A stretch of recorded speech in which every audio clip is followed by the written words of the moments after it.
할렐루야. 오늘은 2021년 9월 10일 금요일 저녁 시간입니다. 오늘은 우리 대면 예배가 있을 때는 보통 우리 9시에 이렇게 모여서 그 기도회를 함께 했던 그런 시간들이었습니다. 이제 거의 1년 한 8개월, 9개월, 거의 한 1년 한 반 정도를 이렇게 대면 속에서 기도회를 하지 못하고 있는 것에 대한 또 때로는 좀 아쉬움, 또 미안함, 또 답답함 이런 것들이 혼전 속에 있는 것 같습니다.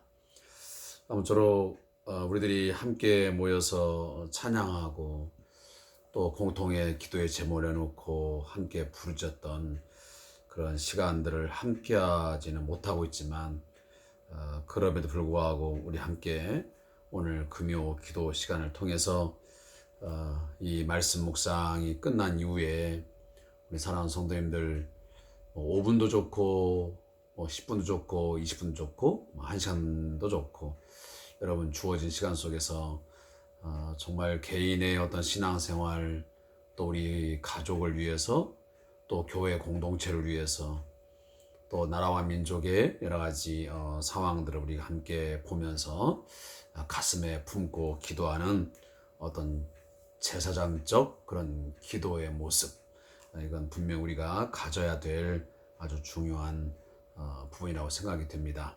그런 부분을 함께 기억하시면서 오늘도 금요 기도회라고 하는 그런 명목으로 우리가 모이지 못하지만 오늘 또 이 주삼 교제를 통해서 말씀을 묵상하고 또 이 말씀 붙들고 함께 기도하는 그런 뜻있는 또 우리에게 큰 유익이 되는 귀한 시간 갖기를 주의 이름으로 축복합니다. 먼저 우리 찬송가 371장 구주여 광풍이 불어 큰 물결이 일어나 우리 함께 찬양을 드리겠습니다.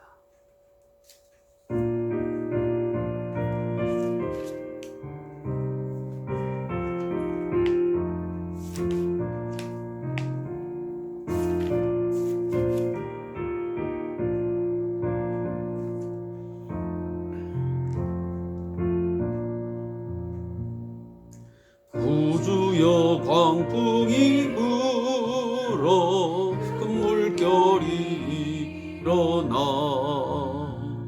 온 하늘이 어둠에 쌓여 피할 곳을 모르니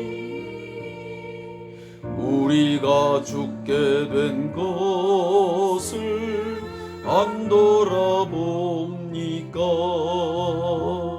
깊은 바다에 빠지게 될 때 주무시려 합니까? 물함과 물결아 잔잔해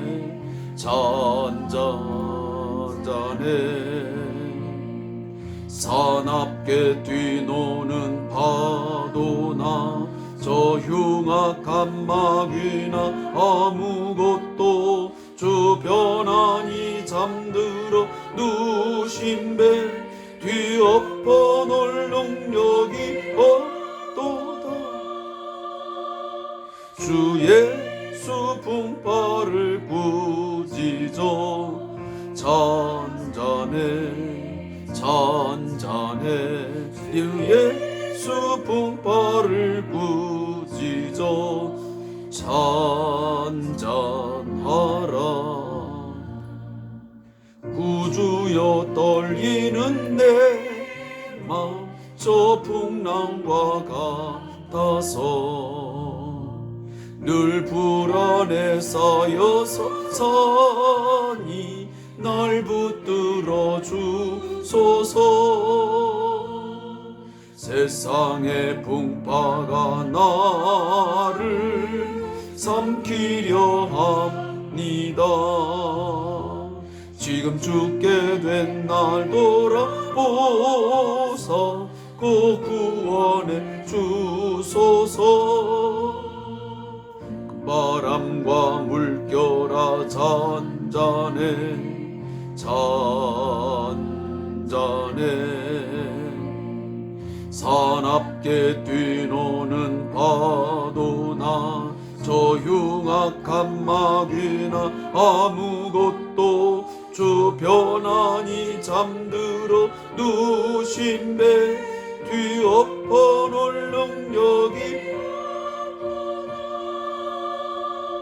주 예수 분파를 꾸짖어 잔잔해 주 예수 분파를 꾸짖어 잔잔하라.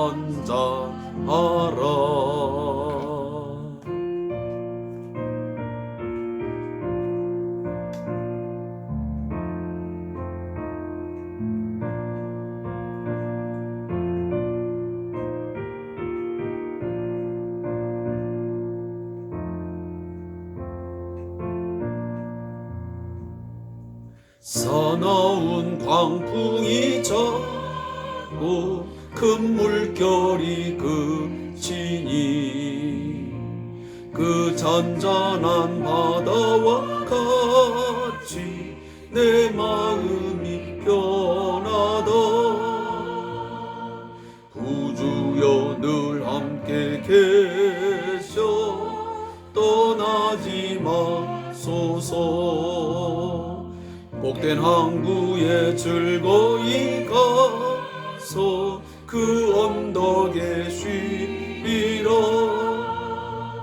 큰 바람과 물결아 잔잔해 잔잔해 사납게 뛰노는 파도나 저 흉악한 마귀나 아무것도 주 편안히 잠들어 누신 배 뒤엎어 놓을 능력이 주 예수 분파를 꾸짖어 잔잔해 잔잔해 주 예수 분파를 꾸짖어 잔잔하라.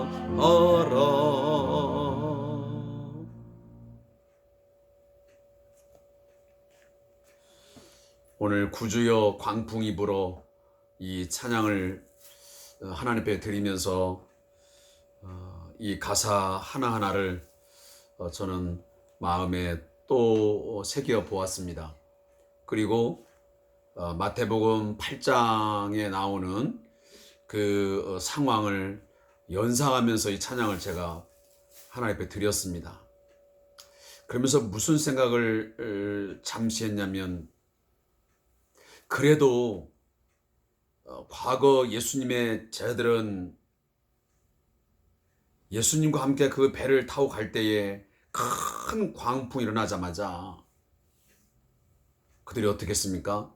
예수님을 깨웠습니다. 우리가 죽게 된 것을 왜 돌아보지 않냐고 그것도 깨웠습니다. 그런데 문제는 오늘 제 자신을 보면서 또 오늘 우리 현대의 우리 교회가 하고 있는 여러 가지 상황들을 볼 때에 우리는 우리의 삶에, 우리 공동체 안에, 내 개인적으로 또 가족 속에서 정말 큰 광풍이 일어나가지고 정말 죽을 만큼 힘이 들 때, 또 견딜 수 없어서 정말 고통스럽고 막막하고 답답하고 이런 상황일 때 예수님을 깨워나 보나 그런 생각을 했습니다.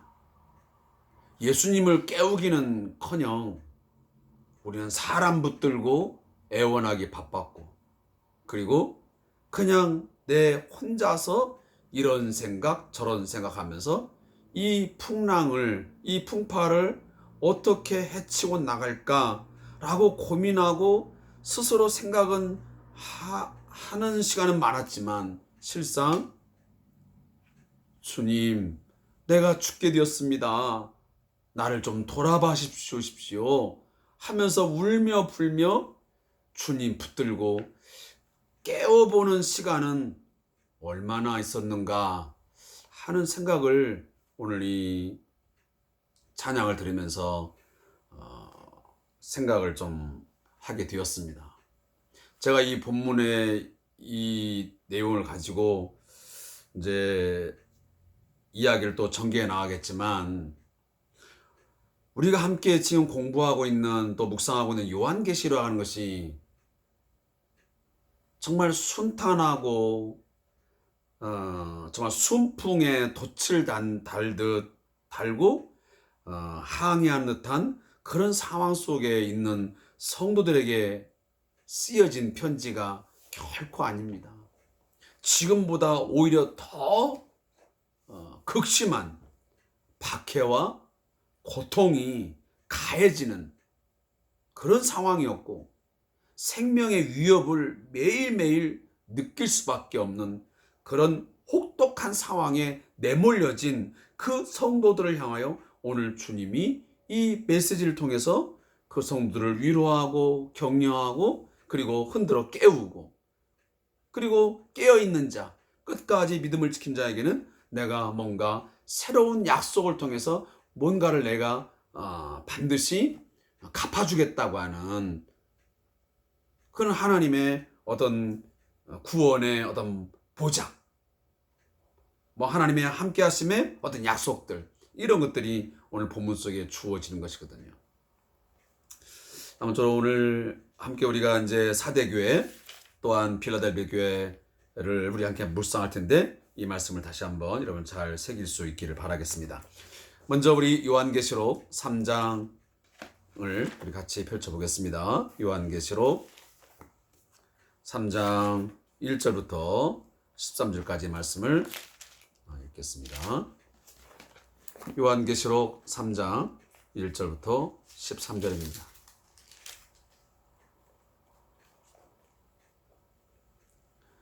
말씀을 함께 읽겠습니다. 사대교회의 사자에게 편지하라. 하나님의 7영과 7별을 가지신 이가 이르시되, 내가 내 행위를 아노니 내가 살았다 하는 이름은 가졌으나 죽은 자로다. 너는 일깨어 그 남은 바 죽게 된 것을 굳건하게 하라. 내 하나님 앞에 내 행위의 온전한 것을 찾지 못하였노니, 그러므로 내가 어떻게 받았으며 어떻게 들었는지 생각하고 지켜 회개하라. 만일 일깨지 아니하면 내가 도둑같이 이르리니 어느 때에 내게 이르는지 내가 알지 못하리라. 그러나 사대에 그 옷을 더럽히지 아니한 자 몇 명이 내게 있어 흰옷을 입고 나와 함께 다니리니 그들은 합당한 자인 연고라. 이기는 자는 이와 같이 흰옷을 입을 것이요, 내가 그 이름을 생명책에서 결코 지우지 아니하고 그 이름을 내 아버지 앞과 그의 천사들 앞에서 시인하리라. 귀 있는 자는 성령이 교회들에게 하시는 말씀을 들을지어다. 필라델비아 교회의 사자에게 편지하라. 거룩하고 진실하사 다윗의 열쇠를 가지신 이 곧 열면 닫을 사람이 없고 닫으면 열 사람이 없는 그가 이르시되, 볼지어다 내가 내 앞에 열린 문을 두었으되 능히 닫을 사람이 없으리라. 내가 내 행위를 아노니 내가 작은 능력을 가지고서도 내 말을 지키며 내 이름을 배반하지 아니하였도다. 보라, 사탄의 회당 곧 자칭 유대이라 하나 그렇지 아니하고 거짓말하는 자들 중에서 며칠 내게 주어 그들로 와서 내 발 앞에 절하게 하고 내가 너를 사랑하는 줄을 알게 하리라. 내가 나의 인내의 말씀을 지켰은즉 내가 또한 너를 지켜 시험의 때를 면하게 하리니, 이는 장차 온 세상에 임하여 땅에 거하는 자들을 시험할 때라. 내가 속히 오리니 내가 가진 것을 굳게 잡아 아무도 내 면류관을 빼앗지 못하게 하라. 이기는 자는 내 하나님 성전의 기둥이 되게 하리니 그가 결코 다시 나가지 아니하리라. 내가 하나님의 이름과 하나님의 성 곧 하늘에서 내 하나님께로부터 내려오는 새 예루살렘의 이름과 나의 새 이름을 그 위에 기록하리라. 귀 있는 자는 성령이 교회들에게 하시는 말씀을 들을지어다. 아멘. 먼저 서두의 말씀을 잠깐 드리겠습니다. 그동안 본문 한 절 한 절을 너무 자세하게 설명을 하다 보니까 많은 시간들이 할애가 되고 때로는 큐티의 주 목적인 어떤 시간들 속에서 뭔가 나눔이 많이 좀 부족했다라고 생각이 됩니다. 그래서 제가 몇 달 전에도 그런 얘기를 한 적이 있었는데 되도록이면 모든 내용을 다 다루기보다는 제가 나름 묵상하면서 마음에 깨우침이 있고 깨달은 바가 있는 그런 내용들을 함께 나누고, 또 우리 성도님과 함께 대면 가운데서 이루지 못하기 때문에 성도들의 큐티한 내용들을 들을 수 없지만, 그러나 각각의 생각을 함께 나눌 수 있는 그런 공간의 시간들이 되었으면 좋겠고, 그리고 유튜브에 올라가게 되면 그 유튜브에다가 또 댓글을 달아서 우리 함께 공유하고 또 기도 제목을 함께 나눌 수 있는 그런 시간들로 삼았으면 좋겠습니다. 그래서 유튜브에 댓글도 좀 적극적으로 활용해 달라고 하는 부탁의 말씀을 제가 더불어 좀 드리겠습니다. 왜냐하면 여러분의 어떤 이야기를 제가 들을 수가 없고 기도의 제목을 제가 기억할 수 있는 그런 공간이 있지 못하기 때문에 제가 좀 부탁을 드리는 거니까 그렇게 해주시고, 저희 또 성대한교회 성도님들은 단톡방이 있으니까 단톡방에다가 여러분들 깨달았던 어떤 말씀들 또 기도의 제목 올려주시면 제가 꼭 기억하고 함께 기도로 돕도록 하도록 하겠습니다. 자, 오늘 함께 읽은 요한계시록 3장 1절부터 6절은 사대 교회에 보내는 편지라. 그래서 이 성경 규절에 있는 내용을 요약하면 사대 교회가 명목상으로는 살아있으나 실제는 그 실상은 죽은 교회라고 예수님이 진단하시면서 말씀하십니다. 그들의 행위는 온전한 것이 하나도 없기 때문에 분명 처음 들었던 복음을 기억하고 회개하라고 주님이 촉구하십니다. 그런 상황에서도 순결한 신앙을 지킨 성도들이 몇 있었는데 이들을 오늘 주님께서는 꼭 기억하시고 칭찬을 하는 내용들이 오늘 본문에 기록되어 있습니다. 저는 이 사대교회에 보내어진 편지를 묵상하면서 어떤 생각을 갖게 되었냐면, 자, 이 사대교회는 여러분들이 아마 설교 시간 통해서 아니면 성경 공부를 통해서 익히 아시는 분들은 알겠지만, 그 두아디라라고 하는 그 지역에서 그 남동쪽으로 약 48km 정도 떨어져 있는 그런 지역이었습니다. 다음에 또 7점 나오겠지만 이 빌라델비아 교회에서 보면 북서쪽으로 약 45km 정도 떨어져 있는 그런 지역의 교회였습니다. 특히나 이 사대는 고대에 있어서 매우 그 왕성하고 아주 강성한 제국이 하나 있었는데 바로 이 리디아 제국이었습니다. 이 리디아 제국의 수도가 어디냐면 바로 이 사대였습니다. 그래서 고대 역사를 가장 잘 표현해주는 한 도시가 바로 사대입니다. 특히나 이 사대에는 그 엄청난 그 분량의 그 사금이 있어가지고 은전, 금전을 처음으로 만들어서 사용한 그런 예가 있습니다. 그래서 당대의 가장 부유한 그 왕들이 꽤 많았던 시대가 바로 이 리디아 왕국의 이 사대를 그 수도로 하고 있을 때의 그 상황이었습니다. 뭐 지금도 그 순금을 재련했던 그 도가니가 무려 300개 이상 발굴될 정도로 당대 그 부를 자랑하던 도시였다 라고 우리가 추측할 수 있고요. 특히나 그런 상업적 이익을 통해서 상당히 오랫동안 부를 누렸음을 우리가 추측할 수 있습니다. 또 하나 우리가 이 사대를 묵상하면 뭐냐면, 이 지역은 당시에 난공불락의 그러한 요새지였습니다. 그럼에도 불구하고 그곳이 역사적으로 보면 두 번 외세의 침입을 통해서 함락되었던 그런 시기가 있었습니다. 자, 그러기 때문에 오늘 이제 본문을 우리가 함께 또 묵상하겠지만 깨어 있어라, 일깨어라, 이 이야기를 일부러 써 놓는 것입니다. 왜냐하면 그 지역에 있는 사람들은 이 단어를 떠올리면 무슨 뜻이냐면 당시에 난공불락의 매우 요새지였기 때문에 군사적으로 아마 그 경계가 매우 느슨했던 것 같습니다. 저는 아니랬던 것이죠. 그러다가 결국은 갑작스러운 외세의 침입 때문에 그들이 방비하지 못해서 깨어있지 못해서 준비하지 못해서 함락을 당하여 고통당한 그런 때가 있었거든요. 그래서 이런 것들을 그들은 이미 알고 있었기 때문에 이 단어를 일부러 주님은 사용하셔서 그들의 영적인 어떤 일깨움을 오늘 본문을 통해서 던져주고 있습니다. 자, 먼저 이 사대교회에 나타나신 주님의 모습을 한번 잠깐 보겠습니다. 사대교회에 나타난 예수님의 모습은 어떤 모습이냐면 하나님의 7영과 7뼈를 가지신 이라 그랬습니다. 여기 7영은 뭐냐면 바로 완전하신 성령님을 의미합니다. 7은 완전수라고 제가 말씀을 드렸습니다. 그래서 이 7영이라는 것은 완전하신 성령이시고, 그리고 7별은 바로 교회를 보호하는 하나의 천사다. 이렇게 우리가 오늘 절별 해설을 하고 있는 이 지필하신 분이 설명을 하고 있습니다.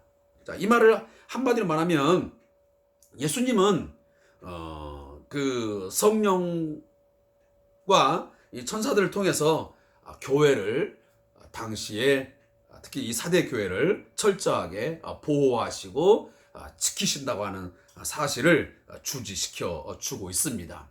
너희들이 매우 어려운 상황 속에서, 힘든 상황 속에서 신앙생활을 하고 있지만, 그러나 7영 완전하신 그 성령께서, 그리고 7뼈를 가지신 그가 너희들을 다 지키시고 계신다 라고 말씀하시면서, 또 한 가지 보면 내가 내 행위를 아노니 그랬습니다. 자, 여기 에베소 교회나 또 두아디라 교회, 또 나중에 나오는 빌라델비아 교회 보면 여기 내가 너희 행위를 안다라고 하는 이 말은 굉장히 긍정적인 의미예요. 그러나 여기 나오는 지금 본문은 부정적인 의미예요. 예를 들어보세요. 내가 잘한 일, 내가 정말 칭찬받을 만한 일들을 하고 있었는데, 또 했는데, 그것을 내가 너를 알아. 네가 얼마나 수고했고 얼마나 열심히 품고 했는지 내가 알아. 네가 얼마나 힘든 줄 내가 알아. 그 말은 굉장히 긍정적인 의미입니다. 뭔가 위로가 되고 평안해지죠. 왜? 내가 힘들고 어렵지만 그 사람이 내 마음 알아주고 나를 이해해 주기 때문에 위로가 되는 거죠. 그러나 부정적인 의미라는 건 뭐냐면 내가 죄를 지었습니다. 뭔가 큰 일을 저질렀습니다. 그런데 부모님께서 내가 네 행위를 알아. 내가 어떤 잘못인지 내가 알아. 똑같이 안다는 단어이지만 앞에 있는 긍정적인 안다는 것과 부정적인 뒤에 안다는 것은 큰 차이가 있는 것이죠. 그러나 오늘 이 사대 교회에게 말씀하시는 내가 내 행위를 아노니 할 때 이 말은 부정적인 의미. 그럼 왜 부정적이냐면 당시의 사대 교회의 이 성도들의 삶을 보니까 살았다는 이름은 있는데 실상은 죽었어요. 그러니까 네가 살았다는 이름을 가졌는데 죽은 자라는 이름만 있는 뿐이지 실상을 보면 죽은 거예요. 그래서 하나님께서 하나님의 관점으로, 하나님의 눈으로 보니까 너희들이 그토록 화려하고 이곳은 난곡불락의 요새지이고 또 상업 활동이 활발하고 또 금을 재련하는 그런 일들이 벌어지기 때문에 굉장히 화려하고 부유하지만 내가 볼 때는 너희들은 죽은 자야.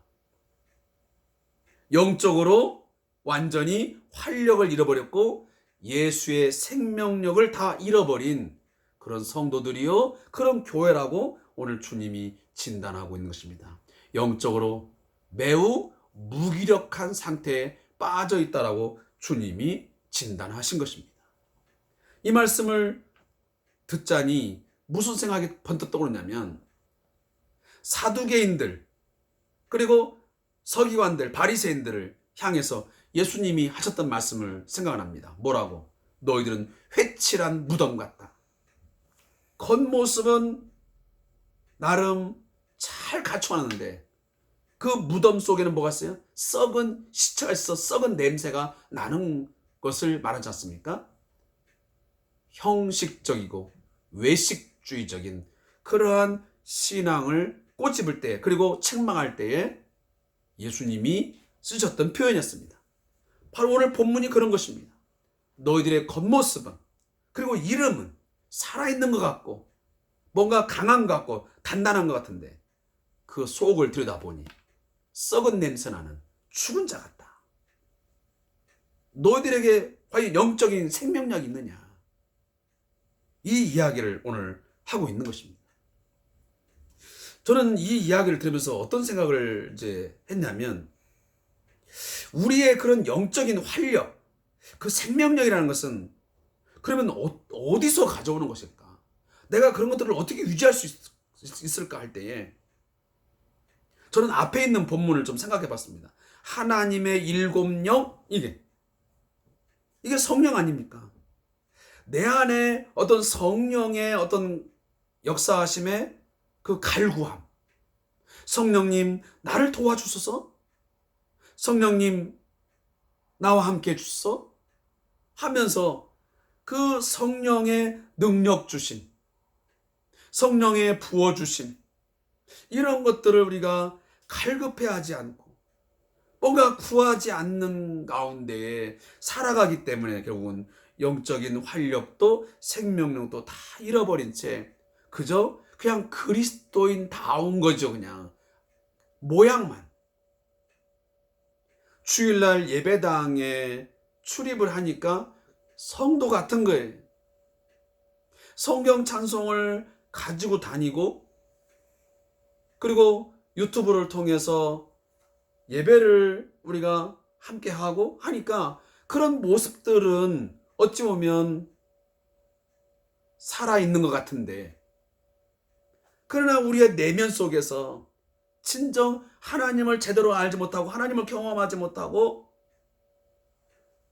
말씀에 대한 사모함, 성령의 역사에 대한 어떤 갈구함이 점점 식어져 가고 미약해지니까 그런 생명력이 그리고 영적으로 무기력해지는 거예요.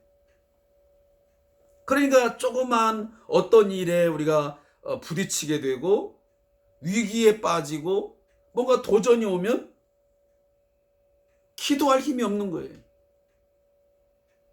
오히려 하나님에 대한 그 생각조차도 우리는 가지지 못하는 그런 영적인 굉장히 희미한 상태에 이르게 된 것이죠.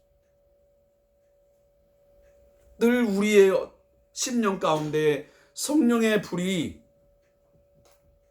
뭔가 영적인 어떤 그 불이 타올라야 되는데 또 어느 정도 불이 타고 있어야 되는데 그것이 다 꺼져버려 가지고 거기에서 심지 가운데 조그마한 약간의 불만 있을 뿐 연기만 모락모락 나는 그런 정도로 우리가 겨우겨우 유지하며 살다 보니까 이겨낼 수가 없는 거예요.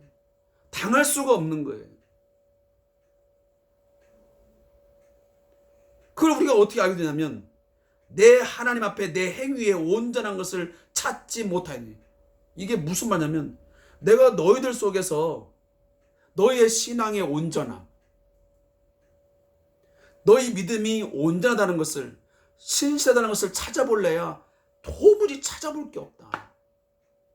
이걸 보고 저걸 보고 아무리 들여다봐도 네가 정말 신실한 믿음의 사람이라는 것을, 하나님의 사람이라는 것이, 정말 굳건한 믿음 위에 서 있다는 것이 어디 하나 네 행위를 통해서 너의 모습 속에서 찾아볼 수가 없다라고 오늘 주님이 말씀하시는 것입니다. 그래서 오늘 3절에 보면 회개하라고 해서 회개하라. 자, 오늘 이 말씀 속에는 이것만 하고 오늘 사도행전 지나가겠습니다. 사랑하는 성도 여러분, 하나님의 백성이요, 하나님의 백성답게 살아갈 수 있고, 그리고 하나님의 은혜를 지속적으로 받아 누릴 수 있는 최고의 방법은 뭐냐면요, 회개예요. 회개. 우리는 연약하고 부족하기 때문에 죄와 우리는 그렇게 멀리 상관없이 살아가기가 참 어렵습니다. 죄의 먼지를 전혀 뒤집어 쓰지 않고 살아가는 것은 거의 불가능하다라고 생각해도 저는 틀림이 없다 생각합니다. 문제는 회개하느냐 안 하느냐 하는 것입니다. 말씀을 듣고 깨달으면 빨리 회개하고 나아가면 그것이 바로 하나님의 백성다움의 하나님의 표식이에요. 안 믿는 자는, 믿음이 없는 자는 그런 회개를 하나님 앞에 죄를 따는 생각을 안 해요. 그렇지만 우리는 하나님의 백성이기 때문에 어떠한 잘못도 우리는 하나님 앞에 내가 죄를 졌다는 것을 기억하고, 두 번째는 하나님의 은혜를 지속적으로 누리게 되는 것이죠. 바로 이 사대 교회에서는 그러한 것을 제가 묵상을 했던 것이고요. 그리고 7절부터 13절에 나오고 있는 이 빌라델비아 교회에 보내는 편지 가운데서는 어떤 말씀을 제가 이제 마음에 새겼냐면, 이 빌라델비아 교회에 나타나신 예수님은 어떤 예수님이냐면 다윗의 열쇠를 가지신 이라고 했어요. 열면 닫을 자가 없고 닫으면 열 사람이 없는 그가 그랬어요. 자, 이 이야기가 어디서 나왔냐면 이사야 22장 22절에 나오는 바로 배경이에요. 당시에 엘리야김 왕에게 주었던 그런 왕권, 사실은 그 다윗과 같은 그 왕권을 모든 권한을 이 엘리야김에게 넘겨 주었다라는 것을 말씀하기 위해서 다윗의 열쇠를 그에게 주었다고 말했어요. 근데 이 엘리야김이 가졌던 이 다윗의 열쇠보다 훨씬 더 능가하는 그 열쇠를 가진 분이 있는데 바로 예수 그리스도라는 거예요. 엘리야김은 그는 시간과 공간 속에 제약된 그러한 삶을 살아갔던 한 사람에 불과해요. 그러나 예수님이라고 하는 그분은 시간과 공간을 초월하여 온 우주 만물을 다스리시는 그런 왕권을 가지신, 그 주권을 가지신 그런 분이세요. 그러한 우주적인 그런 권한을, 절대적인 주권을 가지신 이라고 오늘 예수님 말씀하세요. 사랑하는 성도 여러분, 저와 여러분이 믿고 섬기며 나와 함께 가시고 오늘 우리 교회 공동체의 머리가 되시는 그 주님은 어떤 주님이냐면 하늘과 땅의 모든 것을 다스리시는 우주적인 권세를 가지신 다윗의 열쇠를 가지신 분이에요. 이분이 열면 닫을 사람도 없고요, 이분이 닫으면 열 사람이 없어요. 예수님을 대항할 수가 없습니다. 모든 전권이 예수님에게 있음을 믿으시기 바랍니다. 우리의 삶에 닫혀지고 열어지고 나의 생명과 나의 죽음의 모든 문제도, 우리 교회의 모든 상황에 닫혀지고 열려지는 것도, 우리 가정과 직장과 모든 일들이 열려 닫혀지는 모든 일들이 다 예수의 그 권한, 예수님의 그 절대적인 주권 속에 있음을 꼭 기억하는 이 저녁 시간이 되기를 간절히 바랍니다. 그렇기 때문에 우리는 주께 모든 것을 내어 맡기고 기도해야 되고 그를 신뢰해야 되는 거예요. 내 힘으로 열어지는 것도 아니고 내 힘으로 닫는 것도 아니에요. 인간의 힘으로 닫는 것도 아니고 열는 것도 아니라 그 말이에요. 또 하나는 8절에 보니까요. 내가 내 앞에 열린 문을 두었으겠어요. 자, 빌라델비아 교회는요. 이 다른 게 우리가 보면 에베소, 서머나, 버가모, 그다음에 두아디라, 사대, 빌라델피아 이런 교회 나오는데 이 빌라델비아 교회를 보면 전혀 책망이 없습니다. 그냥 칭찬만 있죠. 근데 왜 그렇게 칭찬만 있는 교회가 됐냐면 그들은 작은 능력을 가지고도 내 말을 지키며 내 이름을 배반하지 않았다. 여기 작은 능력이라는 것은 그 당시에 빌라델비아 교회가 성도의 수도 아마 적었던 것 같아요. 그러면서 그 교회에 속한 공동체의 성도들도 우상을 숭배, 다시 말하면 황제 숭배를 하지 아니하고 그렇기 때문에 경제적으로도 어려운 삶이었을 거라고요. 그러니까 수도 적고 또 경제적인 그런 여건도 매우 어려운 열악한 그런 상황이었어요. 그럼에도 불구하고 주님의 말씀을 붙들고 지키면서 그 예수 이름을 배반하지 않았다는 것입니다. 오늘 우리는 그렇지 않잖아요.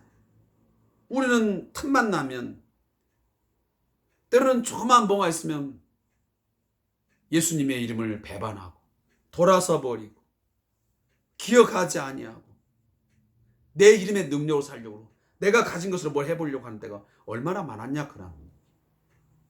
그러하기에 이러한 빌라델비아 교회에게 오늘 열린 문, 하나님 나라로의 그 열린 문을 예수님이 주시겠다는 거예요. 예수님이 다윗의 열쇠를 가지신 그분이 문을 열어놓고 너희들이 이토록 적은 능력을 가지고도 내 말을 지키며 내 이름을 배반하지 않고 살았으니 내가 하나님 나라로의 그 들어가는 문을 내가 너희에게 활짝 열어주겠다. 그리고 너희가 너희에게 하나님의 성전의 기둥이 되게 하는 복을 주겠다. 이 모든 내용들이 뭐냐면 결국은 하나님 나라의 특별한 존재로서 소유된 백성으로서의 어떤 존귀한 자 그리고 견고한 사람으로 내가 여겨주고 너희들을 지켜주겠다 라고 하는 그런 말씀이에요. 당시에 이 빌라델비아 교회 사람들을 세상은 그들을 배척하고 축출해 볼 때 쫓지만은 세상에 너희들은 지금 떠밀림을 당하고 날마다 도망다니는 그런 삶을 살지만 내가 너희에게 하나님 나라로 들어가는 그 하나님 나라의 축복을 누릴 수 있는 그곳의 문은 내가 활짝 열어놓겠다라고 주님은 말씀하시는 겁니다. 세상이 막히면 여러분 하나님을 바라보십시오. 그러면 하나님께서는 문을 열어놓으시고 하나님 안에서 누릴 수 있는 것들을 우리에게 준비해 놓으시고 기다리고 계신 것을 믿으시기 바랍니다. 그런 것들을 누리는 것이 성도의 큰 복이 되는 것입니다. 자, 제가 짧은 시간인데 마지막 저자의 목사님 읽고 오늘 말씀을 마치겠습니다. 지진이 많았던 빌라델비아에 살았던 사람들은 견고한 지역에서 얻을 수 있는 안정을 간절히 원했을 것입니다. 안정에 대한 욕구는 불안정한 세상 속에서 살아가는 대부분의 사람들이 가지는 중요한 욕구입니다. 재정, 건강, 실업, 자녀 양육, 사고 등 개인과 가족을 위협하는 상황들을 경험하면서 불안이 커질수록 안정에 대한 욕구는